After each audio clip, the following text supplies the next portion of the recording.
Hello, welcome to Hat Trick. I'm Jordan Della Coltman. Elliott Tanti is with me. Braden, nowhere to be found. That's okay. It's a busy time. Let's just acknowledge that. He's probably off there, smacking steel with some other gentleman. He is, in fact, in the Three Musketeers at the Citadel. That's the reference. Nothing untoward, although it sounded a little untoward when I said it. I am perfect. I should be in the show. Hey, Elliott, what do you think of this goatee I've been rocking here? You know what? It's early stages, but it's early in the season. And you know what? CFL's coming right around the corner. I think when you're ready to go for it, you'll be ready. All right. Thank you. I appreciate that. The enthusiasm was just so palpable in your tone. Let's get to it. Here's topic one. Okay. Topic one. I mean, really, you and I shouldn't be talking facial hair. You had a beard at like 14. I can barely grow a beard. So you have me in that category. But what I want to talk about today has nothing to do with facial hair. In fact, very little facial hair at all. It was I don't know. Did you catch the total eclipse of the sun today in Edmonton? Where you weren't on the line of totality, were you?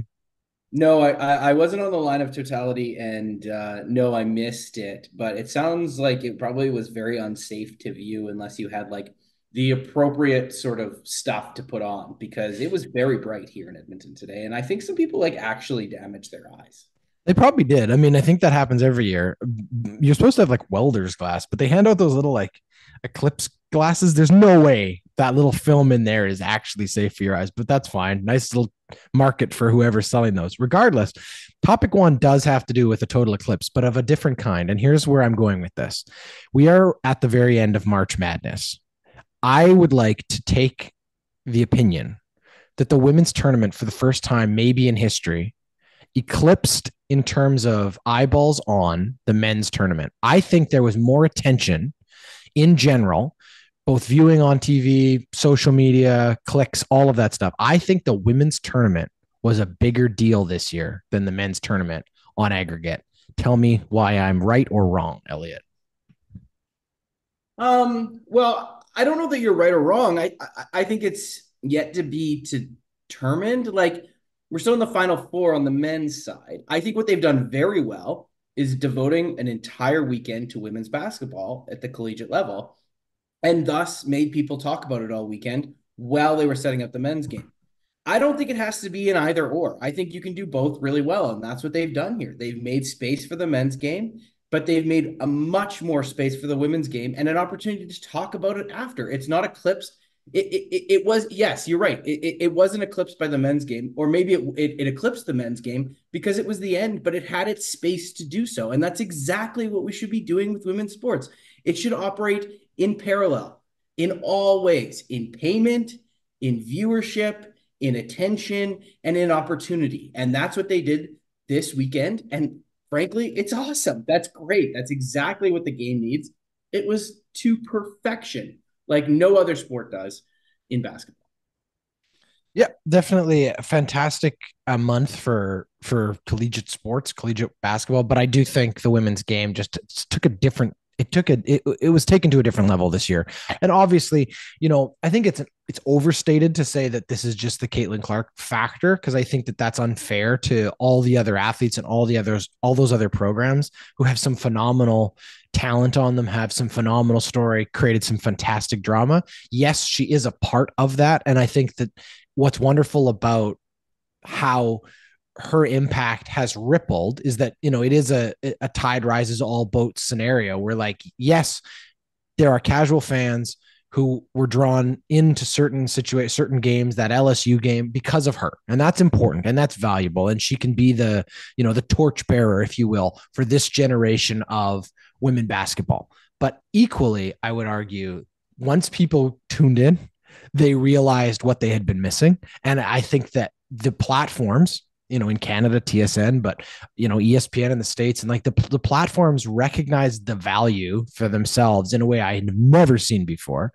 And in a more sincere and authentic way than I have seen in the past. So often this tournament, other women's tournaments that have taken place at the same time as men's tournaments, have always felt like some type of tokenism or some type of, extra element. They've never been given, as you say, the same level of space. And here they have, and it's fantastic. It was awesome. Obviously difficult for Caitlin Clark fans, Iowa fans to see it end the way it did. Fantastic final game, final four. I mean, that LSU game, as I said, really was, as far as I was concerned, like the tournament game of the whole, the game of the tournament, I should say, because it was that the last year's final, those two teams back at each other. That's the kind of rivalry. That's the kind of story we all look for in sports, to be able to have that.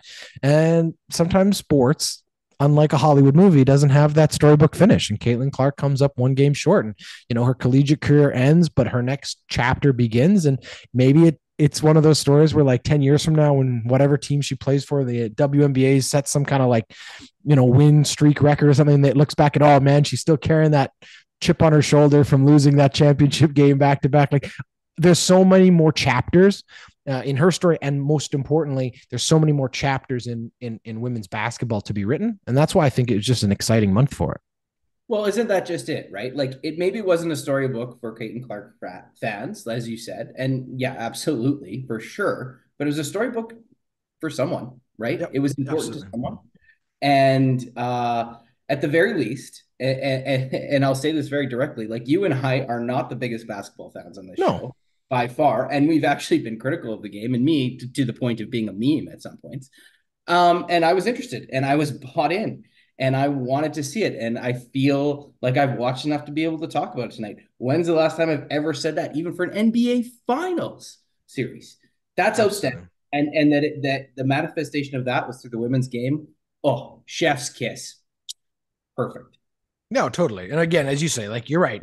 South Carolina, it's their final, their storybook finish. They get that, right? And another, great program that deserves all that credit. Anyway, that piece of it. Now, at the time of recording, the final game for the men's is going on. I don't know how closely you followed that tournament either. I guess that's the other question. Like, has it kept your attention? Has it not? And where does that piece of it come down? Because for me, I kind of stopped watching the men's at all. I was just watching the women's games because I was more intrigued by the storyline there. Do you know what I mean? And again, admittedly, unlike Braden, I'm not like following it throughout the entire tournament. I'd have it on and I would see what the scores were, and I'd stay if it was an exciting close game. That's where I'm at.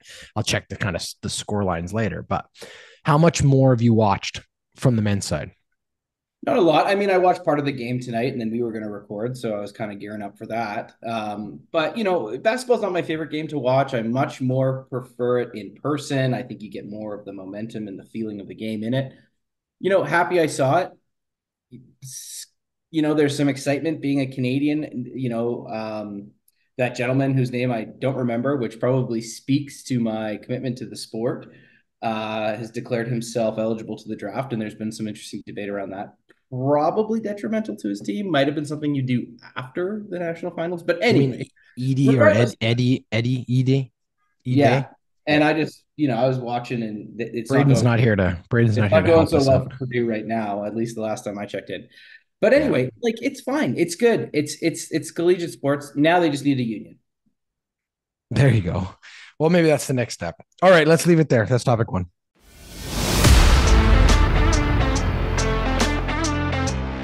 Hey, podcast listeners. My name is Larisse Campbell, and along with my co-host, former Olympic bobsledder, Alicia Olson, I am so excited to introduce you to the Mother Pucker podcast. And if you love the Oilers like we do, you are going to love our show.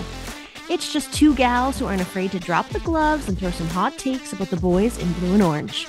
Whether you're a massive hockey fan like us, or just looking for some new voices talking about the Oilers' blue line, or lack thereof, we promise the show is for you. So subscribe now and tell your friends. It's time for the Mother Pucker podcast. Okay, topic two here.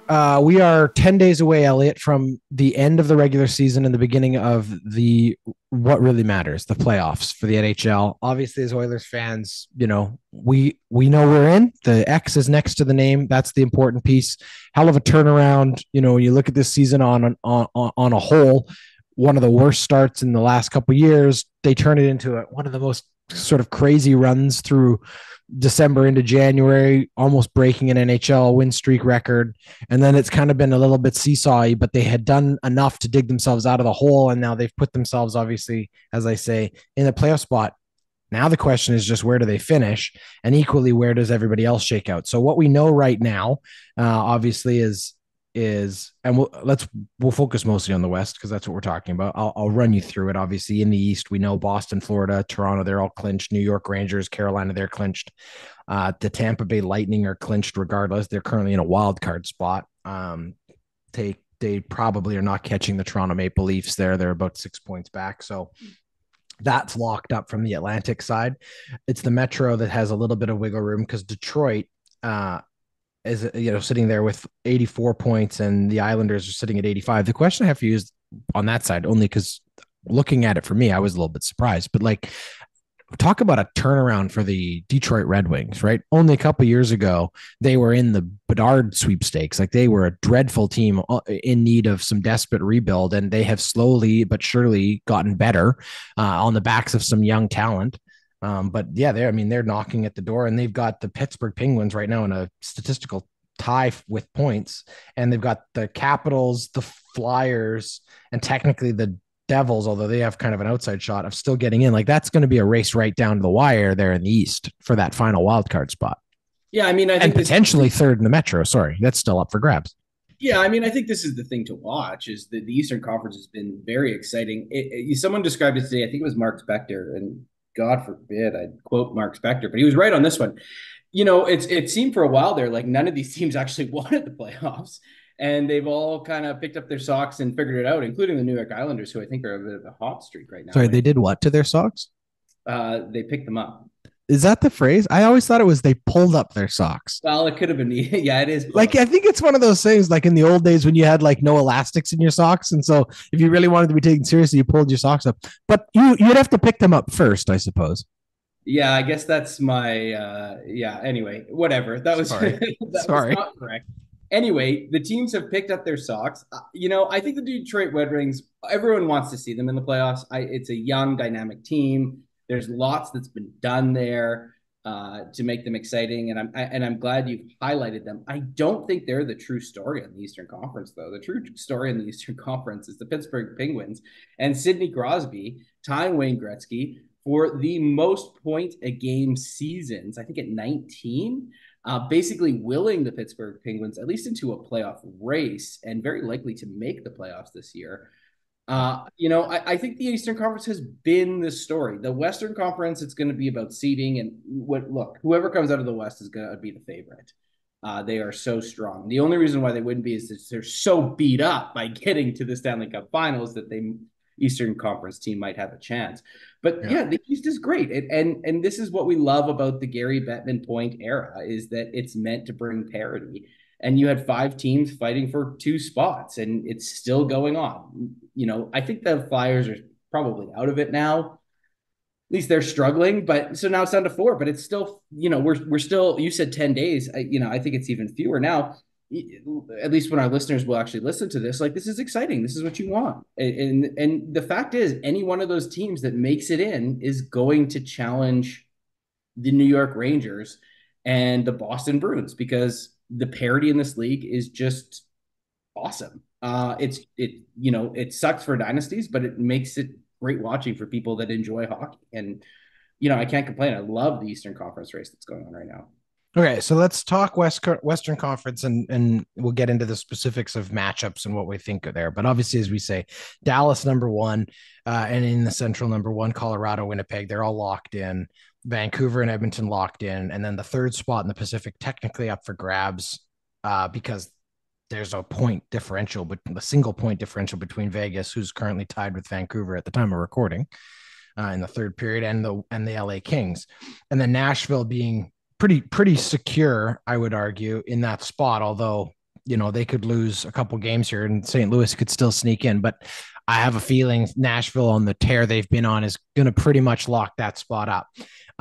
They sit there at 94 points and well back of Winnipeg. So they're definitely going to be a wild card team. The question is this.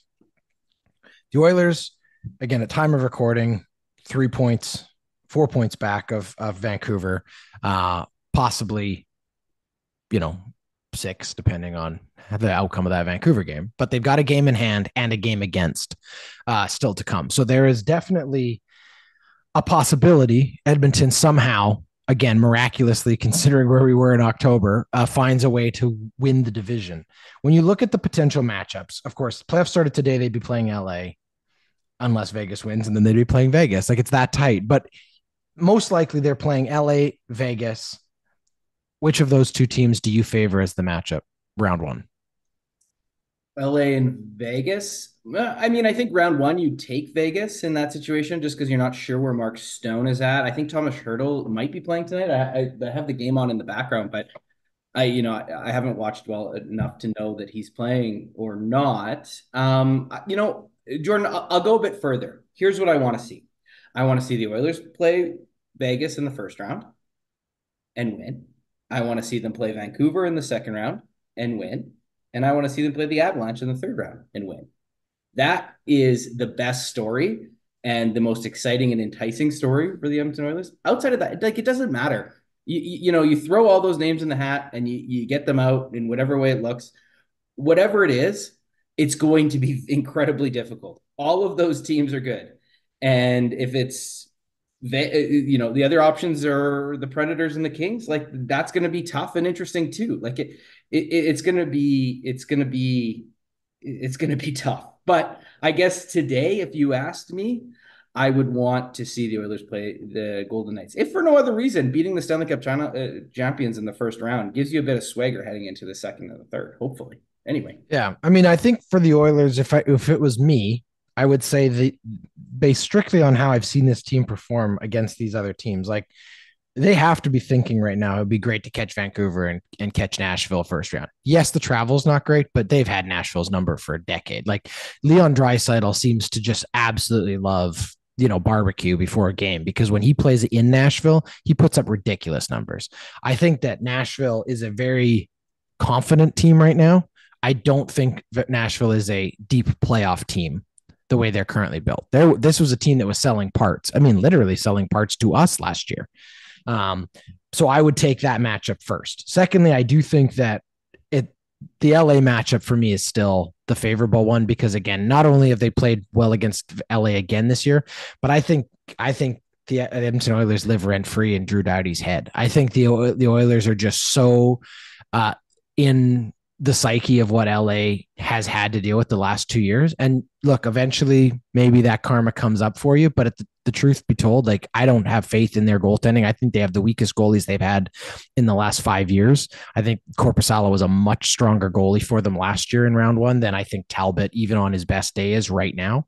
I like the way we played against LA the other day. I think we're one of the few teams in the league that seems to have no problem breaking their trap. And the funny thing about that is they built that trap, I think, specifically to beat us because that's what they saw was the struggle in the playoffs is catching us on the rush was not something they wanted to do. And obviously, they've had some struggles their own. Both our team and their team changed coaches this year. So, there's some story there. And as you say, Vegas, I mean, I would rather play Vegas sooner rather than later too, if it's a question about health, because we all know that they've got, half a salary cap sitting on the, IR line that's just going to all of a sudden come appear at some point in the playoffs if they can go on a deep run. And I don't like that matchup as much. So I don't know. It's kind of one of those weird ones where, as you say, it's a toss up, but there's definitely like some perks to it. I think the best path forward for the Oilers is win the division, take on Nashville, and make your first round a little bit easier on yourselves. But we'll see.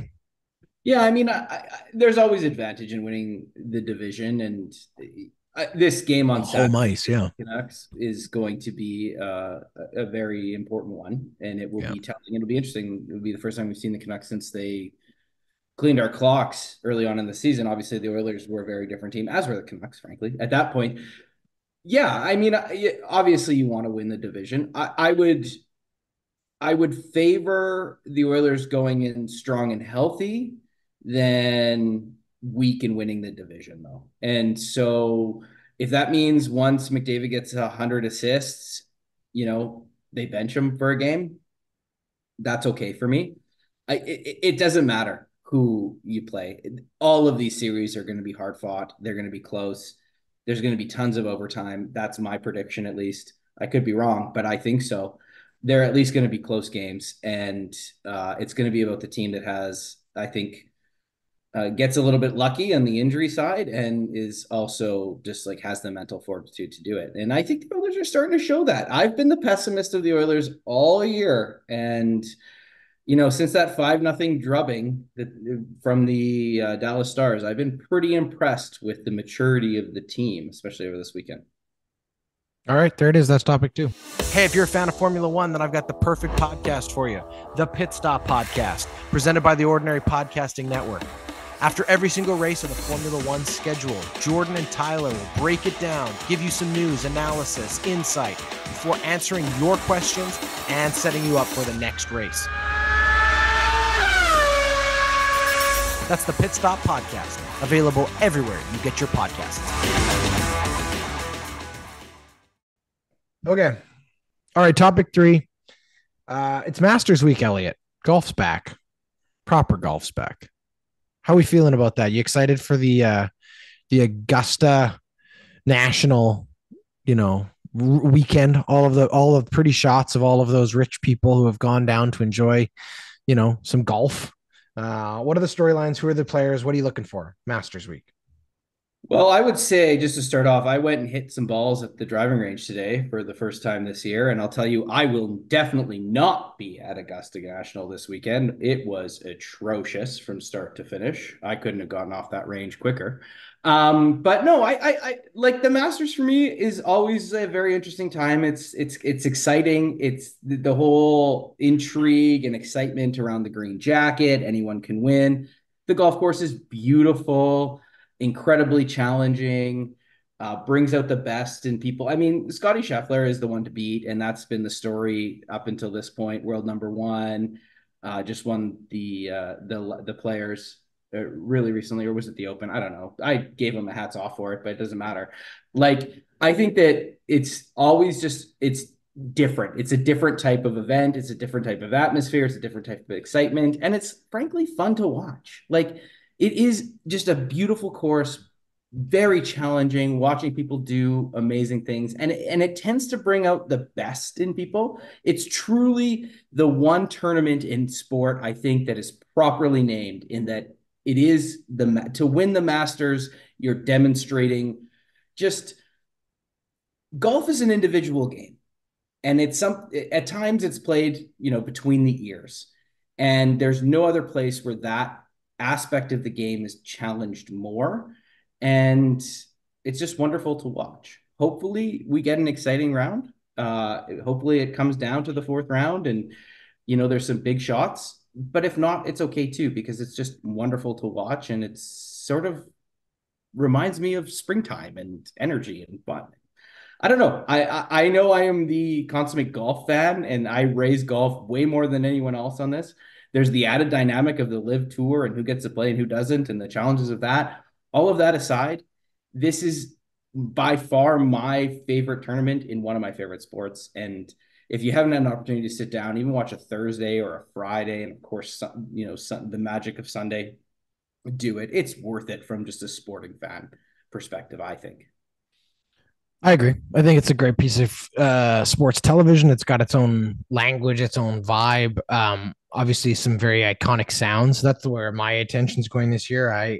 We're not doing hats off, but if I were, there'd be a Masters tip of the cap to Vern Lundquist, who's going to broadcast his final Masters. An iconic analyst and voice. I don't even know how long he's been doing it, but long enough. And so that's definitely one where I feel like, listening to Jim Nantz, listening to just the sound of that tournament, there is just like a reverence or like a different energy to it. Not that golf in general doesn't kind of have its own language, but like the Masters, as you say, is kind of its own special thing. And yet, it carries with it lots of baggage and all those kind of pieces of what's going on there too. I did think it was interesting. And I haven't done the research to look at this, but it's the first time I'd ever seen it. There was a women's amateur tournament held at Augusta last week. I thought that was interesting to see, leading up to the Masters, considering we're not too far removed from, women still not being members of the club itself. But all that said, like so many iconic and historic, institutions, I guess is the right word, they all come with baggage, and that one certainly does. But yeah, I think it should be, the biggest thing as a very casual golf fan, to be fair, like I enjoy playing golf a lot more than I enjoy watching golf, but it's one of those great sports to have on while you're doing other things. You know what I mean? If you're going to be cleaning the house or something on a weekend and there's a good tournament on, it's a great product to just put on. Do I sit down for 4 or 5 hours and watch every single shot? No, I am not that fan. I know there are lots of fans like that. Kudos to you. I know people who go to bars and watch like a full day of golf. Like that's again, hats off to you. I'm not that guy. But I will say the Masters just always seems to get me on Sunday. Like I'm always interested in seeing how it plays out. I'll try to find a TV if I'm out and about, or I'll make sure I've put it on while I'm doing something. I can't say the same even for the other majors, but the Masters just seems to hold that little cachet. And I think a lot of people show up this week in April and all of a sudden they know a lot about golf because it's the same kind of thing. It's a tradition. It's an excitement. You've got that like spring in the air, unless you're in Edmonton, where it's still probably winter, but most of the world is coming out of a little bit of that hibernation. They're excited to get out into the world. And you've got this beautiful green, seascape for your eyes to behold, and it's beautiful and it's exciting. It's all those things. It's the same thing with like the Kentucky Derby. It's like we're all horse experts for 3.5 minutes. You know what I mean? Like everybody thinks they've got some opinion or something on it. I think the Masters does the same thing. So I don't know. It's exciting. I'm excited for it. But anyway, who do you have looking at the field? Like, what are you excited? Who are you excited to see play? I guess is the next question there. Or do you have a favorite? I mean, obviously everyone wants to see what Tiger can do or whatever. I'm not sure there's much left in the old dog, but what do you have? Yeah, I think my first hope is that Tiger makes the cut. That's always the first thing for me, and that will be what I'll be looking for. And then, Rory's had a good start to the season, but Scotty Scheffler is chasing history as well too, and like the top of his game. There's a bunch of young golfers too, and their stories become illuminated as the week goes through. That's part of the allure of, I think, of watching the Masters, particularly in the weekend, is the nobodies that become somebodies in it throughout. That'll be what I'm watching for. When you have something so majestic as you've so well described, Jordan. These types of stories just tend to emerge. If I could take the show in a different direction, though, we're not doing hats off this week. But I want to note something special because it is the day. It is March 8th and April 8th. April 8th. And I just wanted to note today marks a very important date in MLB and baseball history. It's the date in which Hank Aaron surpassed Babe Ruth for the most home runs, 715th home run. He did 50 years today.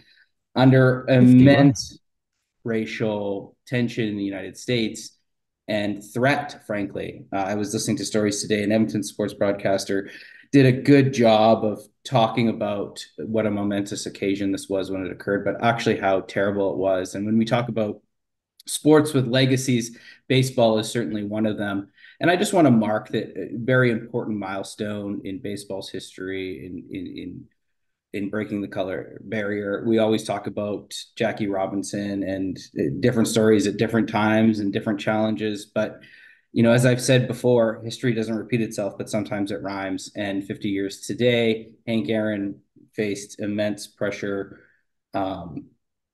personal pressure, and did the unthinkable. And it's a moment that we should all tip our hats to and be thinking about today, I think. Yeah, well said. That's a great way to wrap up this show. Thanks for being here. Thanks everybody for listening. If you haven't already, hit that subscribe button and tell a friend. That's how this show grows. That's how we can keep doing what we're doing and making it more and more fun for you. But as you can see, there used to be 3 of us. Now there's only 2. I'm not going to say that's because of the number of listeners or the fact that you're not all out there telling your moms to listen, like I told you to last time. But it might be. You never know. All right. Until next time, that was Hatrick.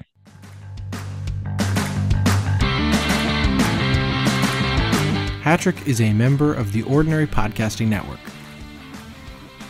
It's produced every week by Jordan Dowler Coltman and Braden Dowler Coltman. You can follow us on Instagram, Twitter, and Facebook. Thanks for listening.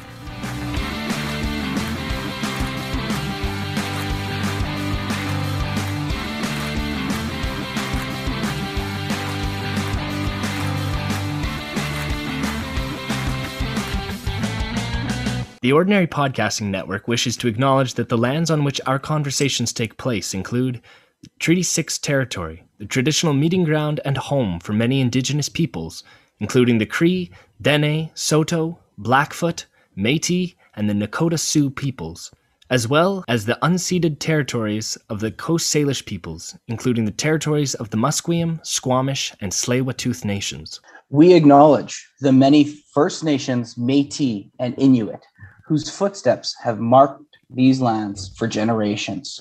And we extend our appreciation for the opportunity to live, create, and share stories on these territories. The Ordinary Podcasting Network intends to engage in conversations and dialogue which acknowledge that reconciliation is not a destination, but a journey, and that we remain committed to practicing our craft in a decolonized space.